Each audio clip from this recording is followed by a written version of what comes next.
जय हिंद दोस्तों, मैं नवीन शर्मा आप सभी का स्वागत करता हूं। आशा करता हूं आप सब एकदम अच्छे हैं, एकदम बेहतरीन हैं। एक बार सारे प्यारे दोस्त बताएंगे आप सब कैसे हैं।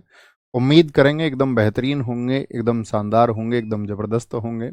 और यदि साथी हमारे इस स्ट्रगल के टाइम पर कुछ अच्छा अभी नहीं है, आप चाहते हैं कुछ अच्छा करना, तो मैं आपके ऊपर बहुत विश्वास करता हूं और मुझे पता है कि एक दिन आप अपनी मेहनत के दम पर वो सब कुछ अच्छा कर देंगे। ठीक है, नमस्कार। तो शुरू करते हैं आज के टॉपिक को जो हमारा रहेगा। साथी हम पढ़ रहे थे तुगलक वंश को।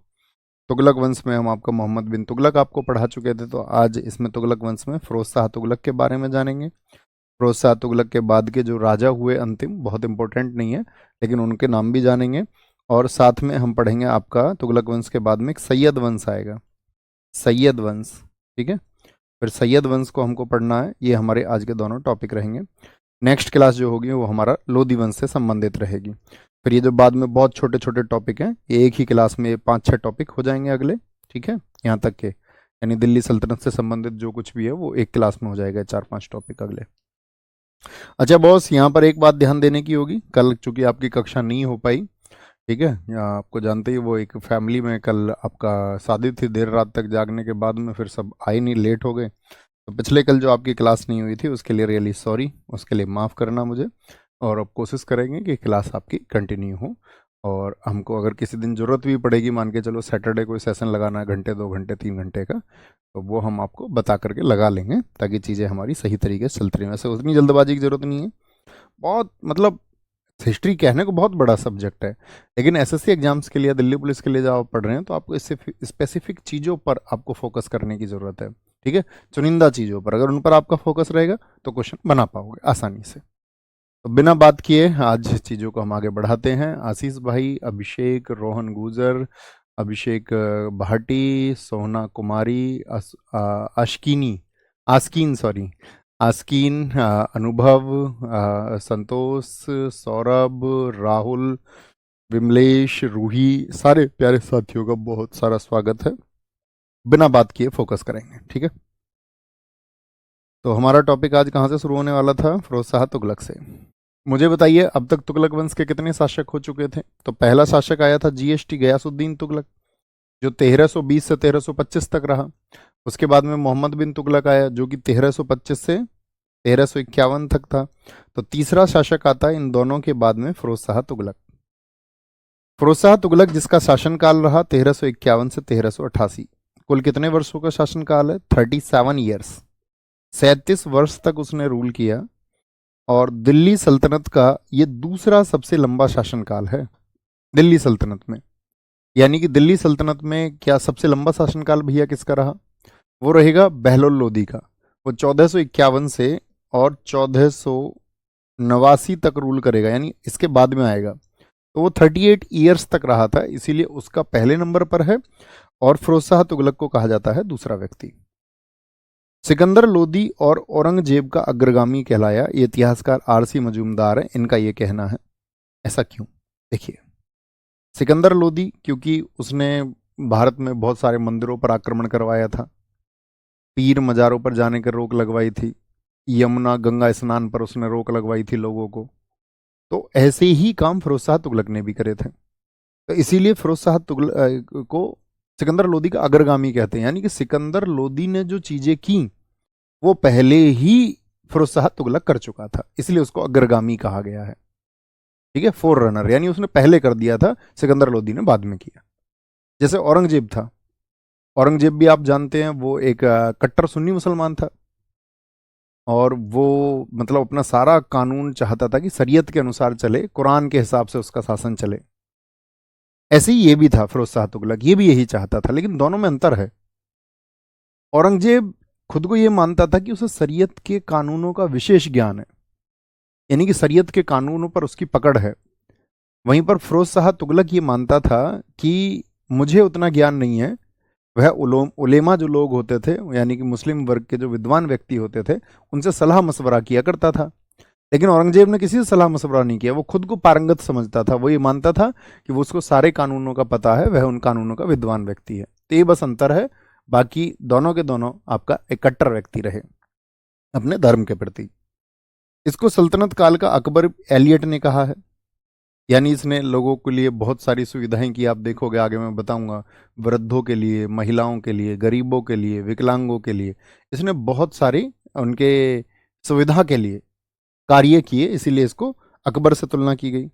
वास्तविक नाम इसका कमालुद्दीन फिरोज है, ये इसका ओरिजिनल नेम था। ठीक है बॉस, थम्स अप करिए, बात क्लियर है। कौन है ये? गयासुद्दीन तुगलक जानते हो, पहला शासक था जो 1320 में आपका स्थापना करता है तुगलक वंश की।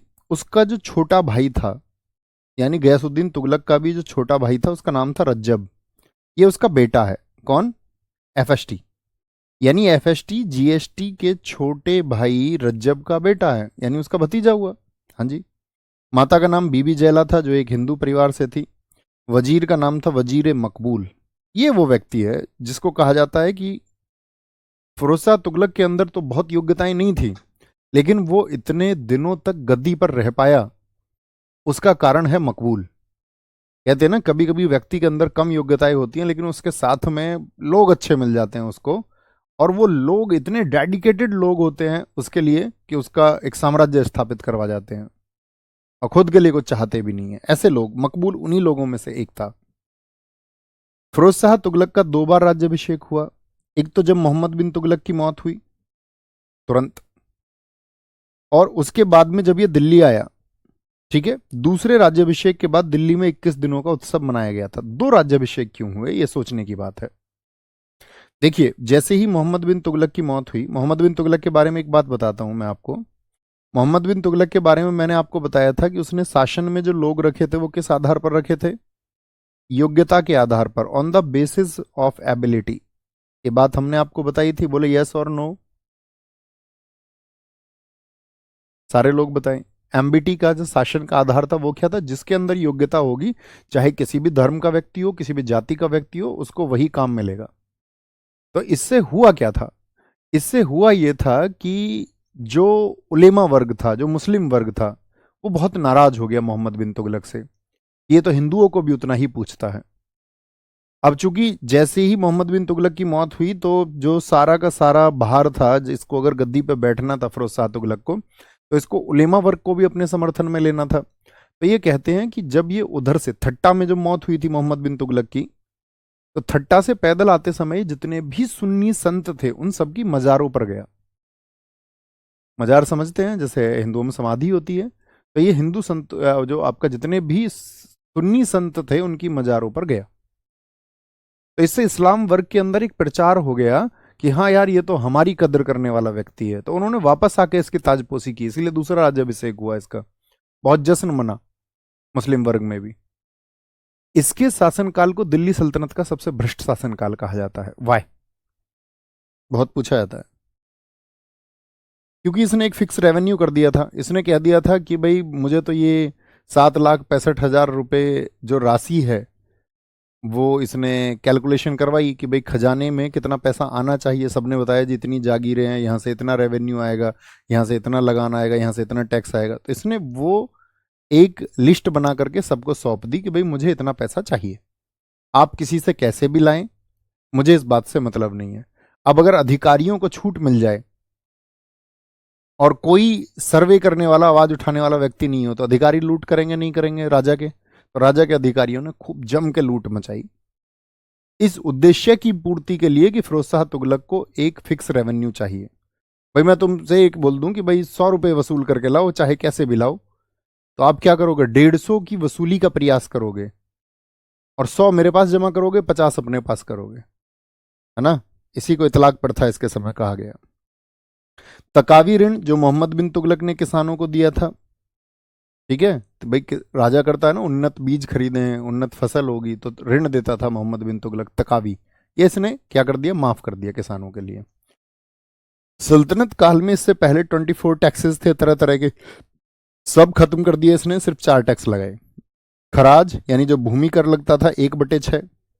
आपको याद है मोहम्मद बिन तुगलक ने कितना कर दिया था? सॉरी, अलाउद्दीन खिलजी ने इसको कितना कर दिया था? अलाउद्दीन खिलजी, आपको याद है, वो 50% लेने लग गया था, आधा। इसने उसको 1/6 किया अपनी पॉपुलैरिटी बनाए रखने के लिए। और भाई खुश होंगे ना लोग अगर उनको एक छठा हिस्सा देना पड़ रहा और एक समय पे आधा हिस्सा देना पड़ता था। जकात एक मुस्लिम कर होता था, जो मुसलमानों से वसूल किया जाता था, लेकिन उनके वेलफेयर के लिए मुसलमानों पर ही खर्च किया जाता था। मुस्लिमों से लेंगे, यानी आप यदि कैपेबल है तो आप ये दीजिए, ये आपके ही कल्याण पर खर्च होगा। जजिया कर इसने ब्राह्मणों पर लगाया, इसने हिंदुओं को जिम्मी कह दिया। आपको पता है, अब से पहले बहुत सारे राजाओं ने ब्राह्मणों पर नहीं लगाया था, क्योंकि ब्राह्मण ज्यादातर राजाओं के यहाँ राजपुरोहित थे, तो उसे एक वर्ग की नफरत ये मुस्लिम शासक नहीं झेलना चाहते थे। लेकिन जब जजिया कर लगा ब्राह्मणों पर, तो बहुत सारे ब्राह्मणों ने इसका विरोध किया और इकट्ठे होकर के वो पहुंचे और कहते हैं फिरोज शाह तुगलक ने उनकी बात को अनसुना कर दिया। तो ये बहुत पूछा जाता है, ब्राह्मणों पर जजिया किसने लगाया था। खुम्स कर जो लूट का धन होता था, अलाउद्दीन खिलजी कितना लेता था, 4/5, 80%। इसने बोला 1/5, बस 20% लेंगे। अरे परसेंटेज निकालना तो आता होगा ना सबको, गुणा 100, 5, 20, बजाओ ताली। सिंचाई कर, इसने क्योंकि लोगों के लिए नहरें खुदवाई, तो इसने एक सिंचाई का एक टैक्स भी लिया, जिसको कहते हैं हबे सर्व। हबे सर्व कर किसने लगाया था, पूछा जाता है, फिरोज शाह तुगलक ने। कितना लिया, जितनी भी आप उपज करेंगे उसका 1/10। भाई आज भी तो जैसे आप अपनी ट्यूबवेल चलाते होगे तो बिजली का बिल देते होगे, जाता है कि नहीं जाता है, हाँ ऐसे ही। इतलाक प्रथा ये वही है वसूली के लिए जो इसने शुरू की थी, जिसकी वजह से भ्रष्टाचार ने जन्म लिया। इसने एकता प्रथा को पुनः शुरू किया। मुझे बताएं, एकता सबसे पहले किसने शुरू की। अगर भारत की बात करते हैं तो इल्तुतमिश ने, लेकिन उसके बाद में आपको याद है बलबन ने क्या बोला था, कुछ को नगद वेतन दे देते हैं। इसके बाद में अलाउद्दीन खिलजी ने इसको स्थायी कर दिया था। फिर ये धीरे धीरे क्या हुआ, इसको फिरोज शाह तुगलक ने कर दिया हेरिडिटरी, अर्थात वंशानुगत। हेरिडिटरी का मतलब क्या था, इसने बोला यदि आप एक समय पे सेना में काम कर रहे हो और मान के चलिए आप सेना में काम करते हो शहीद हो गए, मतलब आप नहीं वो जो सेना उस समय काम करती थी, तो आपके बेटे की वो वो जो इक्ता है, यानी जो जमीन का टुकड़ा है, वो आपके बेटे का रहेगा। आपके बेटा नहीं है तो आप चाहे अपनी बेटी को दे दें, अपने दामाद को दे दें। तो वंशानुगत कर दिया। जैसे आज की संपत्ति है तो किसको मिलेगी, अगले उत्तराधिकारी को मिल जाएगी, यानी आपकी विरासत के हिसाब से वो चलती रहेगी। इसको विरासत का सिद्धांत कहा गया। इससे राज्य के ऊपर बहुत दबाव पड़ा, क्योंकि जो लोग सेना में काम नहीं कर रहे थे, मान के चलो पहले अपाहिज हो जाता था कोई, तो उसको इक्ता नहीं मिलता था। अब वो अपाहिज भी होगा तो भी वो भूमि का अधिकारी होगा। तो इस तरह से क्या बोलते हैं, राज्य के ऊपर एक बोझ बढ़ गया, बढ़ जाएगा ना भाई। एक तो वो लोग, उनको भी इक्ता दिया जा रहा है जो सेना में नहीं है, फिक्स है उनको, तो जो उनके पिताजी को मिल गया तो बेटे को मिलेगा, पोते को मिलेगा। एक जो नए भर्ती हो रहे होंगे सेना में, उनको भी देना जरूरी है। एक वो है जो सेना में काम नहीं कर रहे, उनके पास फिकता है। तो राज्य पे वजन बढ़ेगा नहीं बढ़ेगा, खर्च बढ़ेगा राज्य का, हाँ या ना। ये भी एक कारण रहा। इसके समय में सर्वाधिक दास थे, जो स्लेव्स होते हैं जिनसे काम कराते थे। इसने स्थायी सेना रखनी बंद कर दी थी इसी खर्च की वजह से। भित्ति चित्रकारी, इसको बोलते हैं मुराल पेंटिंग। दीवारों पर आपने देखा होगा, हिंदुस्तान में जैसे पहले कच्ची दीवारें रहती थी तो उन पर पेंटिंग होती थी, फूल पत्ती कुछ बना लेते थे। बोलो हाँ या ना, हाँ जी भैया। इसको बोलते हैं भित्ति चित्रकारी। अब आजकल भी वॉलपेपर्स लगने लग गए हैं अब, तो वो पहले दीवारों पर भित्ति चित्रकारी होती थी। सोने चांदी के बर्तन इसने बंद कर दिए। महिलाओं को पीर मजार पर जाने से रोक, इसलिए सिकंदर लोदी की तुलना की जाएगी इससे। इसने 5 बड़ी नहरें, 50 बांध, 30 झीलें, 150 कुएं खुदवाए। अद्धा और बिख नाम के सिक्के इसने चलवाए, जो कि तांबा और चांदी के बने थे। बहुत पूछा जाता है अद्धा और बिक करेंसी किसने चलाई थी। एकता प्रथा इसने शुरू की। इसने रोजगार के दफ्तर खुलवाए कि लोगों को रोजगार मिले। ये बहुत इंपॉर्टेंट बात है। जब इसके समय पर सर्वाधिक दास थे, यानी स्लेव्स बहुत ज्यादा थे, तो स्लेव्स को कंट्रोल करने के लिए एक डिपार्टमेंट चाहिए या नहीं। जैसे कि थल सेना के लिए आज हमारा आर्मी है, उसमें एक हायरार्की होगी, ऑफिसर्स होंगे। पुलिस में भी अधिकारी होंगे। तो मतलब कि एक तंत्र होता है चीजों को नियंत्रित करने के लिए। तो दासों पर नियंत्रण के लिए दीवाने बंदगान था। दास कहां से आएंगे, भर्ती कैसे होंगे, वो अर्जे बंदरगान है, यानी अर्जी लगेगी पहले। दीवाने खैरात, खैरात में मिला तुमको, दान बोलते, दान के लिए, मुस्लिम लड़की और विधवाओं की मदद के लिए था। बहुत ज्यादा पूछा जाता है फिरोज शाह तुगलक के समय दारुल सफा क्या था। ऑप्शन दे देगा आपको, स्कूल था, अस्पताल था, एक आपका धार्मिक केंद्र था। और दीवान इस्तिहाक, ये वृद्धों को पेंशन देता था। ये जो वृद्ध लोग हैं उनको दीवान इस्तिहाक। दीवान रिसालत, आप राजा से शिकायत कर सकते हैं, फॉर पब्लिक कंप्लेंट्स था। आज भी जैसे होता है, आप पोर्टल पे अपनी शिकायत लिख सकते हो, हालांकि सुनवाई कोई नहीं होती है, वो शिकायत लिख के छोड़ दो, दिखाने की चीजें हैं सब। दीवान मुस्तखराज, लगान वसूलने के लिए था, जो किसानों से लगान वसूलना था। इसने कई नगरों को बसाया और कहा जाता है कि इसने लगभग 300 नगर बसाए, 300, जिनमें कई गांवों को भी गिना गया, क्योंकि जब इसने नदियां खुदवाई, नहरें खुदवाई, तो पानी जब जगह गया तो लोग कहाँ बसते थे पहले से ही, जहाँ पानी की आपूर्ति होती है, तो नदियों के किनारे बहुत सारे लोग बसे, छोटे छोटे गांव भी बसे, तो कुल मिलाकर के उनकी संख्या 300 बताई गई। जैसा कि हिसार है हरियाणा का। फिरोजा शाह कोटला कहाँ पर है, बताएं फटाफट से सारे लोग। जहाँ पर फिरोजा शाह कोटला मैदान भी है, जिसका नाम अभी क्या हो गया, अरुण जेटली स्टेडियम। जौनपुर उत्तर प्रदेश का, ये मोहम्मद बिन तुगलक की याद में। अपने भाई को बहुत प्यार करता था, मोहम्मद बिन तुगलक को, असीम मोहब्बत। आप भी अपने भाई से उतना प्यार करना। ये कहा जाता है कि मोहम्मद बिन तुगलक की जब मौत हो गई थी, तो मोहम्मद बिन तुगलक क्या करता था, अपने समय पे आदेश देता था अंगभंग के, यानी आप राजद्रोह का काम कर रहे हैं, राजा के विद्रोह कोई काम कर रहे हैं, या आप दरबार के विद्रोह कोई काम कर रहे हैं, तो पहले राजा अंग कटवा लेते थे, हाथ कटवा दिए किसी के कान कटवा लिए, किसी के नाक कटवा दिए, किसी के पैर कटवा दिए, ये राजा करते थे। फिरोज शाह तुगलक ने आने के बाद में गद्दी पर वो अंगभंग का कानून जो था वो नष्ट कर दिया था। उसने कह दिया था कि नहीं, इतने कठोर दंड नहीं दिए जाएंगे, इतना कठोर दंड देना उचित नहीं है। लेकिन मोहम्मद बिन तुगलक के समय तो बहुत सारे लोगों को दिया गया था दंड।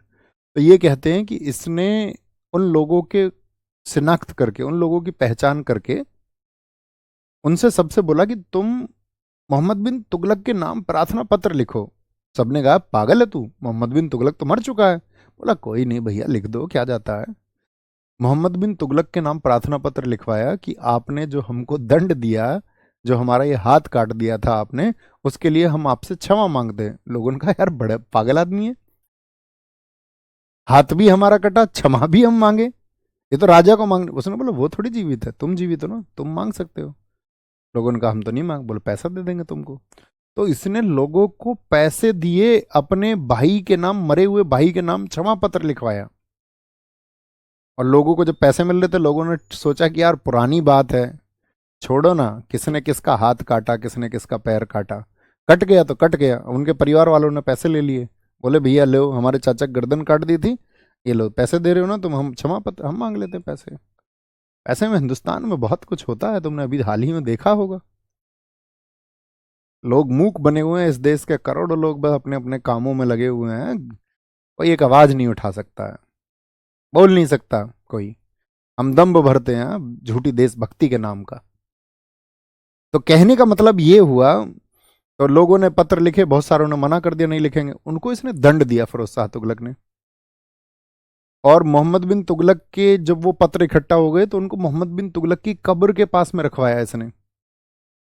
बोला भैया ये लो, तुमने जो लोगों को दंड दिया था, उसकी क्षमा भी लोग मांग रहे हो तुमसे, तुम इनको माफ कर दो, पैसे दे। इतना प्यार करता था, उसकी किसी बात को मना नहीं करता था, ये कहा जाता है फिरोज शाह तुगलक। बस कहते हैं उसने अपने अध्ययन के लिए, अपनी पढ़ाई के लिए, मोहम्मद बिन तुगलक चाहता था ये पढ़ाई में रुचि ले, लेकिन इसने वो पढ़ाई में रुचि नहीं ली थी। उसके अलावा इसने मोहम्मद बिन तुगलक के सब बातों को माना था। फतेहाबाद यूपी का, ये सब नगर इसने बसाए। इसके समय बर्नी ने, बर्नी किसके समय पर लिख रहा है तारीख फिरोज शाही को, बर्नी ने जो तारीख फिरोज शाही लिखी है वो किसके समय पर लिखी है दोस्त, याद रखना है। तो ये लिखी है, सॉरी,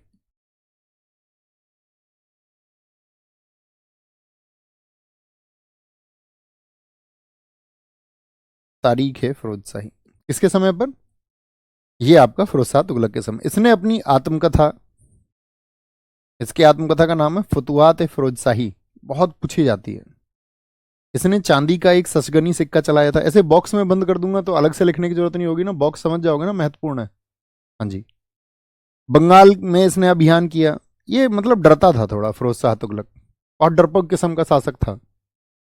इसका जो सिद्धांत था वो ये था कि भाई हमारा साम्राज्य विस्तार हो या ना हो, छोड़ो, जितना हमारे पास है उसको सुरक्षित रखो। भाई राजा की क्या उम्मीद होती है कि भाई वो अपने क्षेत्रफल को बढ़ाए, अपने राज्य क्षेत्र को बढ़ाए, अपने शासन क्षेत्र को बढ़ाए, लेकिन इसका क्या था, नहीं भैया बहुत खतरा है। बहुत कहा जाता है, इसने ये कहा जाता है बंगाल अभियान के दौरान तो जब तलवारें चली तो ये भाग गया था फिरोज शाह तुगलक वहां से। इसने कहा था कि यार एक बात बताओ, वहां जो विपक्षी लोग हैं उनकी महिलाएं बाद में रोएंगी, मैं ये दुख नहीं देख सकता हूँ। उल्टा भाग आया था। ऐसे ही कई बार हुआ।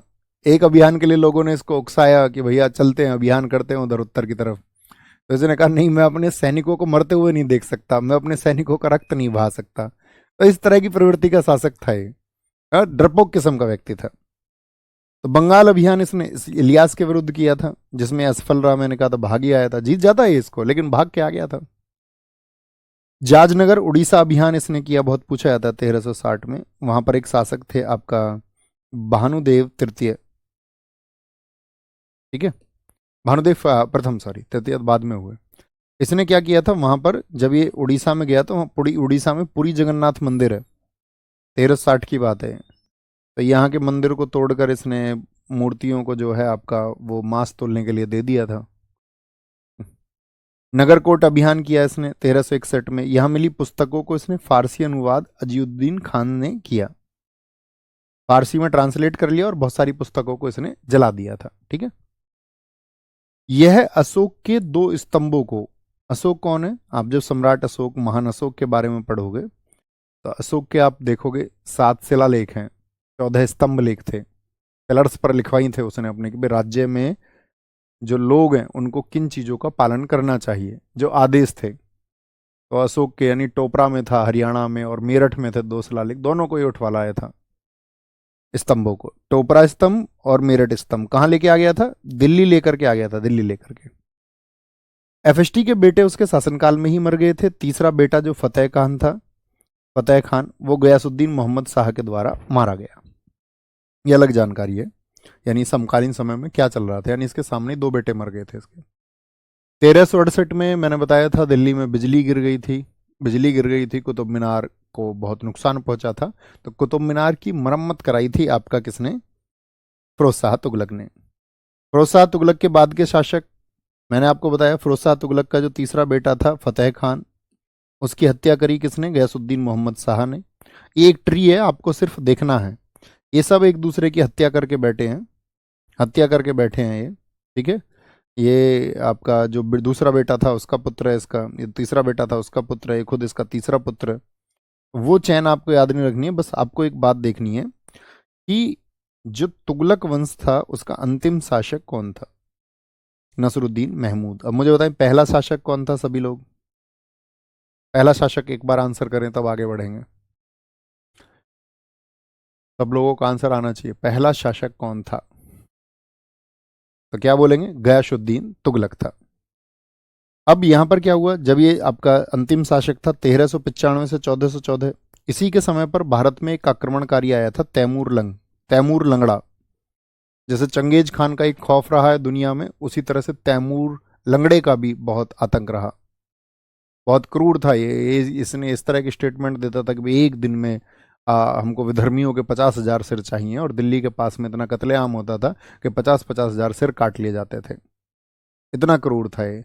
लेकिन उत्तर भारत में आपका सहारनपुर मेरठ के आसपास में सभी जातियां इकट्ठी हुई, एकत्रित हुई, जात पात को उन्होंने भूला, हर एक समाज इकट्ठा हुआ, वाल्मीकि समाज से लेकर के गुर्जर जाट समुदाय, ब्राह्मण समुदाय, सभी इकट्ठे हो गए, दलित समुदाय, सब ने इकट्ठे होकर के, महिलाओं ने भी अपने हाथ में तलवार ली, और सब ने इकट्ठे होकर के इस कहते हैं कि तैमूर लंग की राह मोड़ दी थी, और तैमूर लंग फिर चला गया था।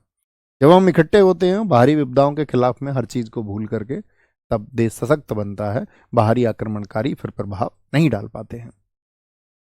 तो मलिक सरवर ख्वाजा जहां ने सोन जौनपुर में सरकी वंश की स्थापना की, किसने, मलिक सरवर ने, इसी का नाम है ख्वाजा जहां। 1398 में तैमूर लंग इसी के समय पर आया, और तैमूर लंग ने खूब मारकाट यहां पर मचाई, ठीक है। तारीख है जो मुबारक शाही है वो याहिया बिन सरहिंदी ने लिखी है, उससे इसके बारे में जानकारी मिलती है। हम अभी आपको सैयद वंश में बताएंगे। तैमूर का आक्रमण 1398 में हुआ। तैमूर आपका समरकंद क्षेत्र, अफगानिस्तान वाले क्षेत्र से चला था, और 1398 में ये आपका, सॉरी 1398 में ये दिल्ली पहुंचा, 98। याद रखेंगे किसके समय आया, और फिर ये अपना उत्तराधिकारी बना के चला गया इनको। तो हमने आपको बताया अभी तुगलक वंश दिल्ली सल्तनत का कौन सा वंश था, जरा बताएं। आप कहोगे भैया 1320 से लेकर के 1320 से लेकर के 1414 तक तुगलक वंश रहा। तुगलक वंश रहा।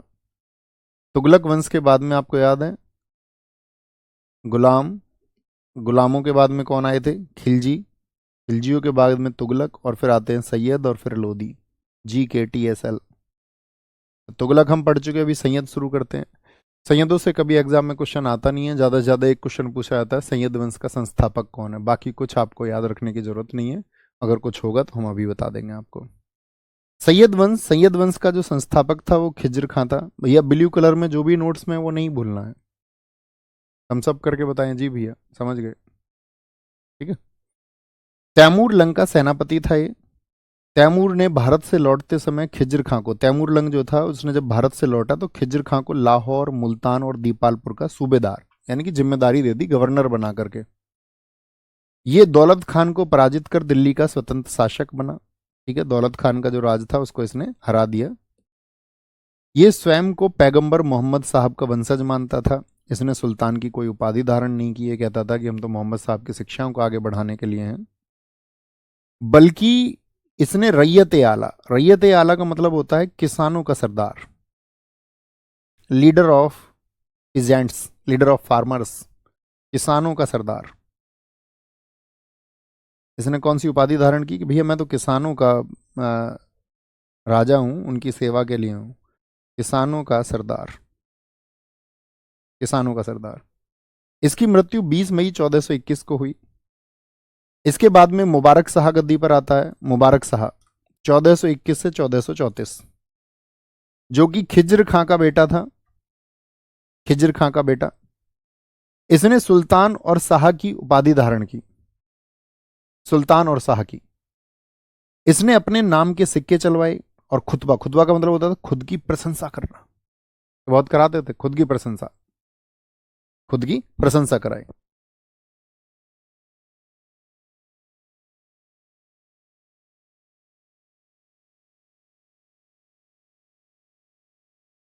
इसकी जो हत्या थी वो सरवर उल मुल्क जो कि इसका वजीर था उसने कर दी, यानी मुबारक शाह की।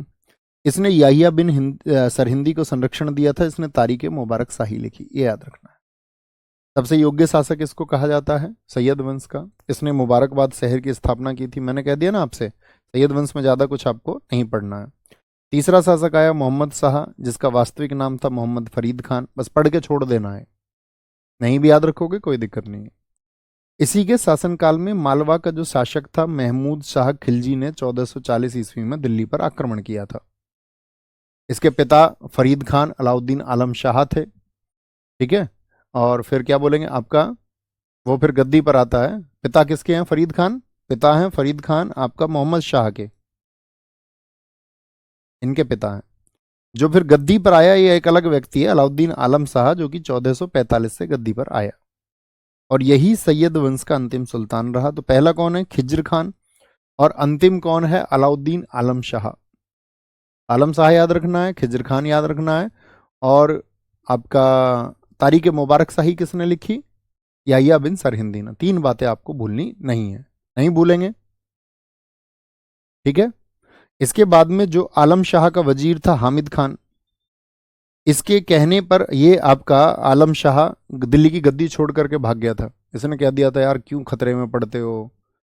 और फिर इसी व्यक्ति ने, हामिद खान जो वजीर था, इसने दिल्ली के समीप में दो जो सबसे पावरफुल व्यक्ति थे, एक तो बहलोल लोदी और एक व्यक्ति था कियाम खान नाम से, उन दोनों को इनवाइट किया था इसने। इसने कहा था आप में से दिल्ली पहले जो आ जाएगा मैं उसके साथ में दिल्ली की गद्दी पर काम करूंगा और उसको दिल्ली की गद्दी पर बिठाऊंगा। तो इसी क्रम में बहलोल लोदी पहुंच जाता है। यानी कि ये जो बाद का जो वंश है आपका, हामिद खान से मतभेद होने के कारण वह दिल्ली छोड़कर बदायूं चला गया। कौन? ये जो अंतिम है आलम शाह। अब ये कहां चला गया? बदायूं चला गया, और वहां उसकी मृत्यु हो गई। उसके वजीर ने दिल्ली का राजपाट किसको दे दी?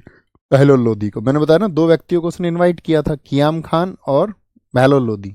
लेकिन पहुंचा पहले कौन? तो पहले पहुंचा था आपका बहलोल लोदी, इसीलिए किसके फेवर में गया? बहलोल लोदी के फेवर में गया। बात क्लियर है? छोटी सी कहानी है, एक बार रिपीट करिए ये फटाफट से। सैयद वंश की जो छोटी सी कहानी हमने आपको बताई।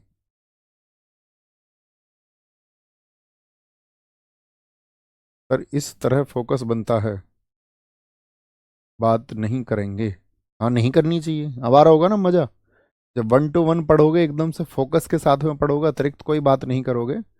बातें करेंगे जब तुम्हारा सिलेक्शन हो जाएगा, जिस दिन सेलेक्ट होके आओगे उस दिन अधिकार से बोलना भैया बातें करेंगे, उस दिन सब बातें होंगी। अब बीच में तुम कुछ बातें करने लग जाओ, मैं कुछ बातें करने लग जाऊं, और फिर जो फोकस के साथ में पढ़ रहा हो वो कहता होगा कि ये क्या बात करते हैं। कर लिया करेंगे, 10-10 5-5 मिनट की बात वीक में कर लिया करेंगे, कोई दिक्कत नहीं है। ओके, इस वीक वाली तो हम कर चुके पहले ही, तो अब नहीं करेंगे। चलो जी, अभिषेक कुमार आगे आओ। तो कौन आता है फिर बाद में? गुलाम, खिलजी, तुगलक, सैयद और फिर लोदी वंश। लोदी।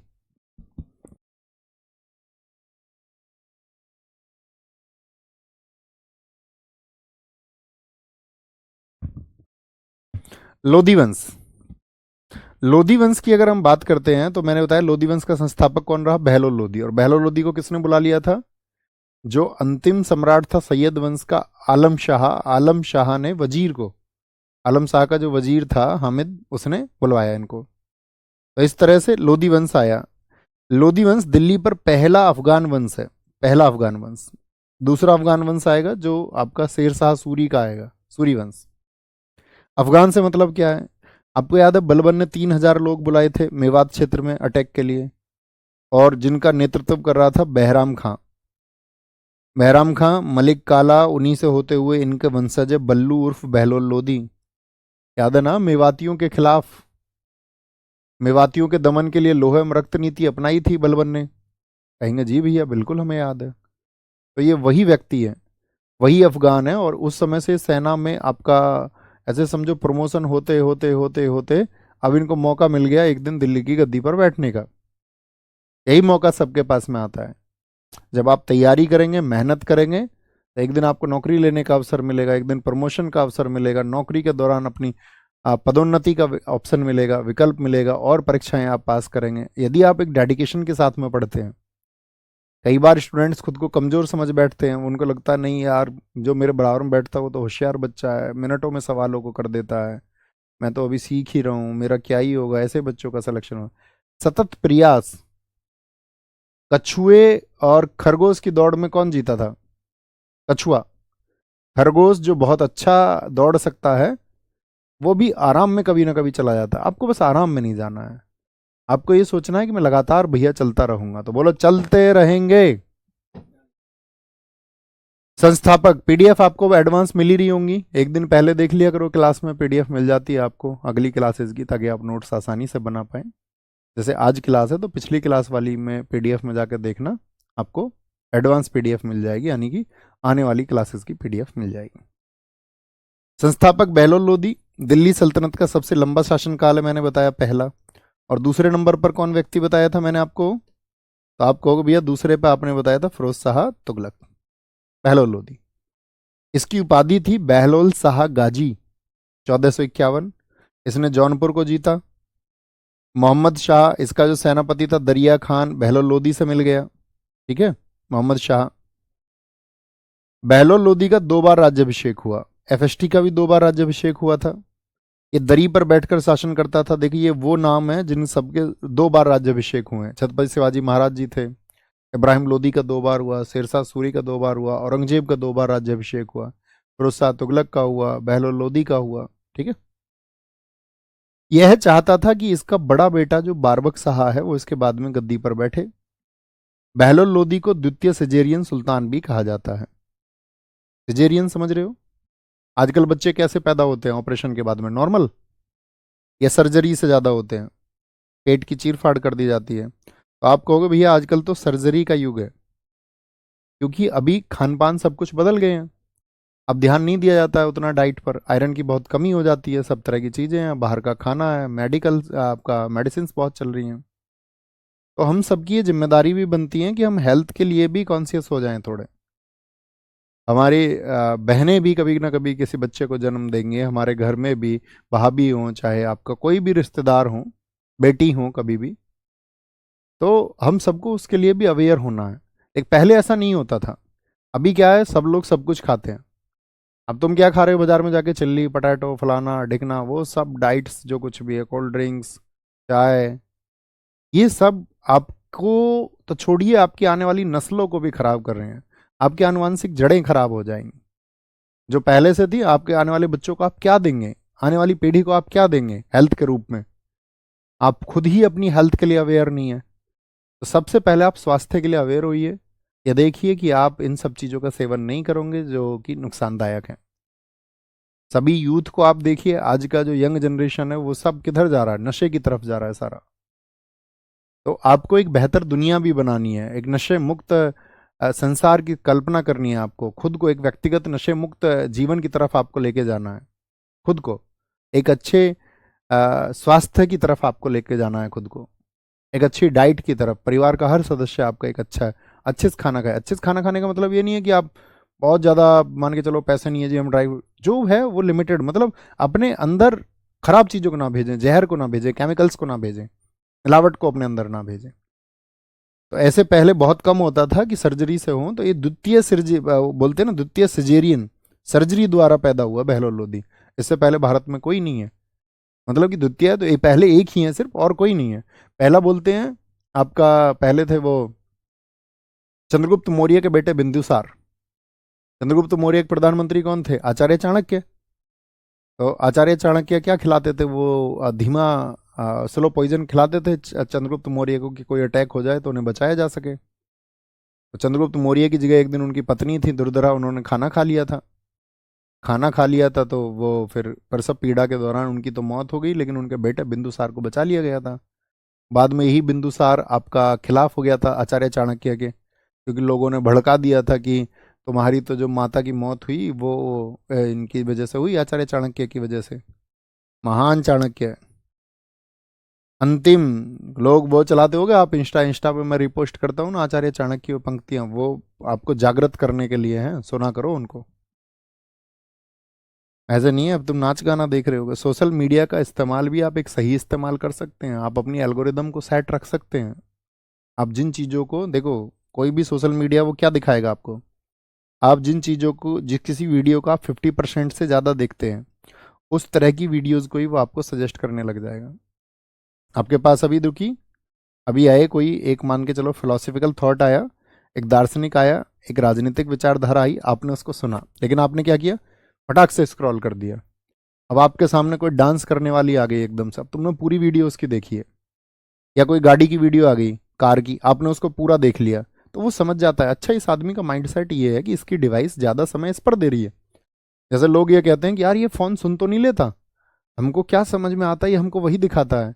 वो आपका स्पेंडिंग टाइम देखता है, आप कितना समय खर्च कर रहे हैं। तो आप अगर स्क्रीन पे अपना कुछ सोशल मीडिया आप इस्तेमाल करते हो 10 मिनट, 20 मिनट, 1 घंटे, 1.5 घंटे, तो ऐसा नहीं है कि वो आपका समय जाया ही जाएगा। अगर आप वहाँ आपकी एल्गोरिदम अच्छी सेट, आप अच्छी चीज़ों को देर तक देखते हैं, तो उस तरह की चीज़ों के ही सुझाव आएंगे। हिस्टोरिकल थॉट्स आपके सामने आएंगे, पॉलिटिकल थॉट्स आपके सामने आएंगे। समझ रहे हैं? चलो, अंतिम अभियान इसने ग्वालियर के विरुद्ध किया था बहलोल लोदी ने। इसकी मृत्यु जो हुई 1489 में हुई, और इसका मकबरा है आपका दिल्ली में। ठीक है बॉस, आगे आएंगे। बहलोल लोदी की मौत के बाद में जो गद्दी पर आता है, ये बहलोल लोदी का तीसरा बेटा था सिकंदर लोदी। इसी का अन्य नाम है निजाम खान। बहलोल लोदी ने जौनपुर जाकर वहां के शासक हुसैन शाह सरकी को हराकर अपने बेटे बारबक शाह को वहां का गवर्नर बनाया था। जिसको वो क्या चाहता था, बारबक शाह को क्या चाहता था बहलोल लोदी, कि उसका जो बड़ा बेटा है बारबक शाह वही गद्दी पर बैठे। ये बहलोल लोदी का तीसरा बेटा गद्दी पर आ जाता है। 1504 में आगरा किसने बसाया? सिकंदर लोदी ने। और सिकंदर लोदी का दोस्त ये भी मत भूलना, बहुत पूछा जाता है इसका शासनकाल जो है, क्योंकि देखिए लोदी वंश में 3 ही शासक होंगे। लोदी वंश में पहला कौन है? बहलोल लोदी, जो 1451 से लेकर के 1489 तक रहेगा, 1451 से 1489। फिर सिकंदर लोदी आएगा, जो कि क्या रहेगा 1489 से 1517 तक। और फिर आएगा IL इब्राहिम लोदी। इब्राहिम लोदी रहेगा आपका 1517 से लेकर के 1526 तक, 1526 तक। 3 ही शासक हैं इसमें। तो पहला याद रखें, दूसरा और तीसरा, और इनके शासनकाल भी। थम्स अप करो जी भैया, बिल्कुल याद रखेंगे जो आप कहेंगे। आपको फोकस करना है अपने साथ में। और देखो बहुत कमाल पिछले वर्षों में छात्रों ने किया है, टॉपर्स छात्र हैं, इस बार भी आप में से कोई एक टॉपर होगा और इंतजार रहेगा हमें कि आप जब आकर के हले आपका हाथ मिलाएंगे, जब हमारी बहनें आकर के, भाई आकर के हाथ मिलाएंगे, जब हमारे भाई आकर के हमसे गले मिलेंगे, जब आप अपने सिलेक्शन की मुस्कुराहट हमारे सामने प्रेजेंट कर रहे होंगे, अपनी फैमिली के साथ में आएंगे आप, उस दिन मिल के बहुत खुशी होगी। 1504 में इन्होंने आगरा बसाया और उसी आगरा को इसने राजधानी बना लिया था। ठीक है। मुहर्रम पर ताजिए निकलते हैं, जब लोग खुद को प्रताड़ित करते हैं, आपने देखा होगा, तो उसको इसने बंद कर दिया। गंगा यमुना स्नान पर इसने रोक लगाई थी। मैंने अभी बताया था कौन और कौन व्यक्ति था जिसने रोक लगाई थी, जिसको हमने सिकंदर लोदी का अग्रगामी कहा। यानी सिकंदर लोदी से पहले भी ये काम किसने किया था, बताएं फटाफट से। सभी लोग बताएंगे भैया किसने ये काम पहले किया।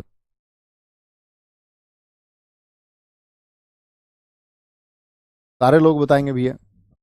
हाँ जी। तो कहेंगे भैया इसी ने वो मुहर्रम पर ताजिए निकालने बंद कर दिए थे गंगा स्नान पर, जो कि फिरोज शाह तुगलक ने भी किया था। मथुरा ज्वालामुखी का मंदिर इसने तोड़ा था, ऐसे ही फिरोज शाह तुगलक ने भी किया था।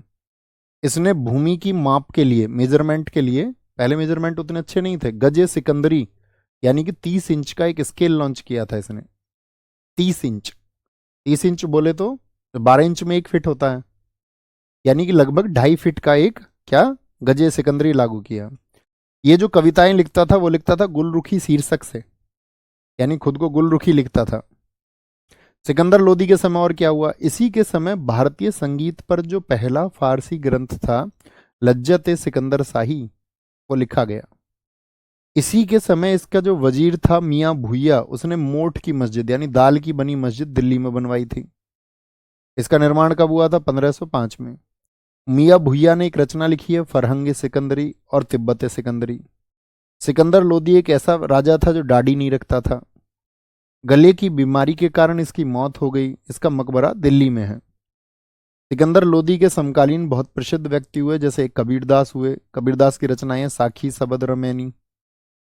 हालांकि कबीरदास ने खुद नहीं लिखा था, कबीरदास तो आपका मतलब ये कहा जाता है कि वो लिखना नहीं जानते थे, लेकिन कबीरदास के एक शिष्य थे, उनका नाम था धर्मदास। धर्मदास ने संकलन किया कबीर क्या क्या कहते हैं, और कबीर की वाणी का जो संकलन हुआ उसी को कहा गया साखी सबद रमैनी। और कबीर ने चैलेंज किया है सबको। आप जब पढ़ लें, जब आपके पास समय हो, जब आप लगे आपको आप वो चीज़ें पा चुके हो जो आप चाहते थे, नौकरी वगैरह, तब आप कबीर को पढ़ना शुरू करना, कबीर के बारे में सुनना शुरू करना। अगर कबीर को आपने पढ़ लिया, कबीर को आपने सुन लिया, तो आप, मैं ये कहता हूँ कि दुनिया भर के बहुत सारे मिथकों से आप दूर हो जाएंगे जो ज़बरदस्ती आपके दिमाग में डाल दिए गए। एनलाइटन हो जाओगे। एनलाइटन समझते हो, जैसे बोलते महात्मा बुद्ध एनलाइटन हो गए, यानी उनको ज्ञान प्राप्त हो गया। ज्ञान प्राप्त होने का मतलब क्या होता है, एनलाइटनमेंट होने का मतलब क्या होता है, आप एनलाइटन कब होते हैं, वो दुनिया का सबसे परम सुख क्या है, जब आप मस्ती में आ जाओगे, तो वो एनलाइटनमेंट का मतलब है आप बाधाओं को जब तोड़ देंगे, जब बंधनों को आप तोड़ देंगे। ऐसे बंधन जो आपके ऊपर इस वजह से जबरदस्ती थोप दिए गए कि आपकी व्यक्तिगत स्वतंत्रता का हनन किया जा सके, जब वो टूट जाते हैं तो उसके बाद में फिर व्यक्ति मुक्त होता है। उन्हीं बंधनों को तोड़ते हैं कबीरदास। गुरु नानक, इनकी पुस्तक का नाम है जप्पू जी। राणा सांगा के इनकी आपका समकालीन व्यक्ति थे। फिर आते इब्राहिम लोदी। इब्राहिम लोदी कौन है, दिल्ली सल्तनत के अंतिम शासक। इब्राहिम लोदी का जो मकबरा है वो पानीपत हरियाणा में है। 1518 में खतौली का युद्ध हुआ था राणा सांगा और इब्राहिम लोदी के बीच में, जो कि निर्णायक रहा था। पानीपत का युद्ध हुआ था 21 अप्रैल 1526 को, बहुत महत्वपूर्ण। किस किस के बीच हुआ था, आईएल का मतलब क्या है, इब्राहिम लोदी। आईएल बोले तो इब्राहिम लोदी वर्सेस बाबर। इसमें कौन जीता था, बाबर जीता था, बाबर। और इसे दौलत खान लोदी ने बुलाया था बाबर को भारत पर आक्रमण के लिए। किसने बुलाया था, दौलत खान लोदी ने। इसी युद्ध से दिल्ली सल्तनत का अंत हुआ और भारत में मुगल साम्राज्य की स्थापना हुई। तो मुझे बताएं, मुगल साम्राज्य की स्थापना किस शासक ने की, बाबर ने। और युद्ध भूमि में मारा जाने वाला पहला शासक भी कौन बन गया था, इब्राहिम लोदी। इब्राहिम लोदी। बात समझ में आई। यहीं तक हमारी आज की कक्षा थी और उम्मीद करेंगे आप एक अच्छा रिवीजन करेंगे। जिन चीज़ों को मैंने महत्वपूर्ण बताया आप जरूर मार्क करेंगे और बहुत अच्छे से पढ़ते रहेंगे। इसी तरह आप मुझे थोड़ा थोड़ा समय देते रहें, और मैं जो सुबह सुबह समय निकालता हूँ, आप मान के चलिए मैं बहुत मतलब क्रिटिकल टाइम टेबल में हूँ, बिल्कुल भी समय नहीं है। और लगभग पिछले 3 साढ़े 3 महीनों से, देखिए एक छोटी सी बात कहता हूँ, मैं एक चीज़ सोचता था हमेशा से, मैं ये कहता था कि लोग ये कहते थे कि भाई अच्छे लोग चुनाव में जाते हैं, अच्छे लोग अच्छे माइंडसेट के जाते में साथ में जाते हैं। बहुत सारे टीचर्स ने अब से पहले भी चुनाव लड़ा है, लेकिन उनको लोग हरा देते हैं। होता है ना ये, ऐसा क्यों होता है? अभी बिहार में केसी सिन्हा, आपने नाम सुना होगा, केसी सिन्हा। मैं ये कहता हूं कि लोग तो अच्छे हैं, नो डाउट, लेकिन वो जहां से चुनाव लड़ रहे होते हैं, जो उनकी अपनी मातृभूमि होती है, पहली बात तो वहां जन्मे, उस क्षेत्र से उनका कभी कोई जुड़ाव नहीं रहा। वो दुनिया में बड़े शहरों में गए, बड़े शहरों में 5 स्टार होटलों में उन्होंने खाना खाया, और उस जनता से वो कभी कनेक्ट नहीं रहे। वो जनता ये तो जानती है कि ये पढ़े लिखे हैं, लेकिन उस जनता से उनका भावनात्मक जुड़ाव कोई नहीं है। ना उन्होंने उस क्षेत्र के लिए कभी कुछ किया, ना लोगों के पास जाकर के बैठे, ना किसी के दुख में ना सुख में कभी शामिल हुए। इसी वजह से बहुत सारे टीचर्स देश में चुनाव हारे हैं, क्योंकि उनका जहां से वो चुनाव लड़ रहे होते हैं, उस जनता को वो चुनाव के समय पे जाते हैं, टिकट हुआ, चुनाव के समय पे गए और बोले हमें वोट दे दो। कैसे ऐसे क्यों वोट कर देगा कोई? बेशक आप कितने भी अच्छे सही, उसको पता आप आज तक नहीं आए, कल जीत जाओगे, फिर नहीं आओगे। अगर कोई व्यक्ति ये चुन ले कि भाई मुझे इस स्थानीय जगह से एक चुनाव लड़ना है, आप में से शायद कुछ लोग कल पॉलिटिक्स में जाएंगे, आप ये सोचे कि यहाँ के लोगों से मेरा जुड़ाव होना चाहिए, यहाँ के लोगों की समस्याएं, मूल समस्याएं क्या है वो मैं जानूं, उसके समाधान आपके पास क्या होंगे, लोग आपको जानते होंगे। अब जैसे मैं बोलूँ, मुझे हर घर जानता है, घर घर जानता हूँ, मैं गाँव में जाता हूँ, हर गाँव में अपने 100 200 छात्र हैं, प्रत्येक विधानसभा पे अपने 40,000 से 60,000 के बीच संख्या में छात्र हैं। कहीं भी जाएंगे, किसी भी जगह जाएंगे, वो किया ना हमने group C and group D exams के लिए, ग्रुप बी एग्जाम्स के लिए हमने कभी पढ़ाया ही नहीं। जैसे यूपीएससी पढ़ाते थे बहुत सारे टीचर्स, कौन करता है यूपीएससी की तैयारी? आपके गांव में आप देखना कितने बच्चे करते होंगे यूपीएससी की तैयारी, एक या दो? तो यूपीएससी टीचर्स को वोट भी कितना मिलेगा, एक या दो? उनकी फैमिली का मिल जाएगा। समझ रहे हो, ये एक विफलता के कारण रहते हैं। वो सब चीजें अपने पक्ष में थी, सब अच्छे से है, तो लोगों के साथ जब मैं मिल रहा हूँ तो आप हकीकत मानना, हालांकि बचपन वहीं बीता, लगातार जाते रहे, और अभी हकीकत बताऊं तुम्हें तो हकीकत ये है कि मतलब ऐसा भी हो जाता है कि खाने का पता ही नहीं है कब खाया। लोगों से ऐसे मिल रहे दिन रात। तो ये सुबह के समय जो टाइम निकाला, आप सबका प्यार भी है ना, आपके प्यार की वजह से ही है।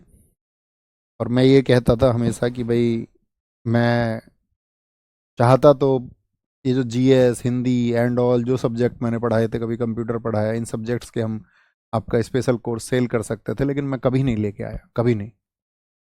एक चिंता थी कि एक बच्चे के लिए अगर 200 400 रुपये, 500 रुपये, 800 रुपये वो खर्च करेगा कंबाइंड कोर्स के लिए, वो एक बड़ी चीज़ होगी। हम अपना इंडिविजुअल कोई नहीं लेके आए। आप देश में देखना, जिन टीचर्स के बड़े नाम रहे हैं, ऐसा कोई टीचर नहीं होगा जिसका कोई इंडिविजुअल खुद के नाम पर कोर्स ना हो, खुद के नाम पर।